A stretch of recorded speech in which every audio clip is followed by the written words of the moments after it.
ગાયકવાડી શાસનકાળનો વારસો ધરાવતું અને ચરોતરનું પેરિસ કહેવાતું ગામ એટલે ભાદરણ.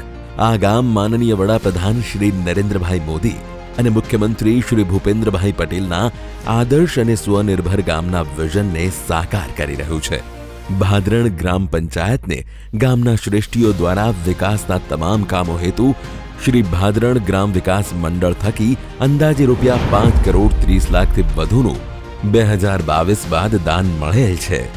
ભાદરણની જવાહર નવોદય વિદ્યાલય જેવી સંસ્થાઓને કારણે આ ગામ સમગ્ર જિલ્લામાં શિક્ષણનું કેન્દ્ર બની રહ્યું છે.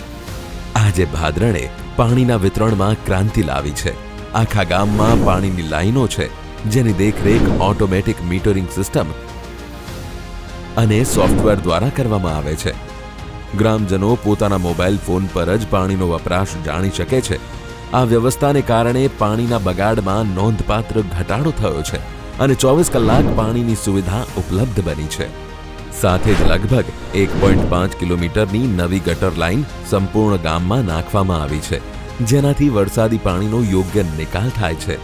ભાદરણ ગ્રામ વિકાસ મંડળના નાણાકીય સહયોગથી બીજો એક નવો ગટર કૂવો પણ બનાવવામાં આવ્યો છે.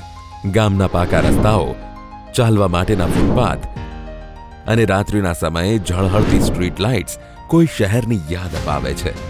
સુરક્ષા માટે સીસીટીવી કેમેરા અને સ્વચ્છતા માટે આધુનિક રોડ સ્વીપર મશીનો કાર્યરત છે. સૌર ઉર્જાના ઉપયોગ અને લોકભાગીદારીથી ભાદરણ આજે એક આદર્શ અને આધુનિક ગ્રામ્ય જીવનનું શ્રેષ્ઠ ઉદાહરણ પૂરું પાડે છે. દર વર્ષે સોલાર લાઇટથી ₹16 લાખ સુધીની બચત થવા પામી છે.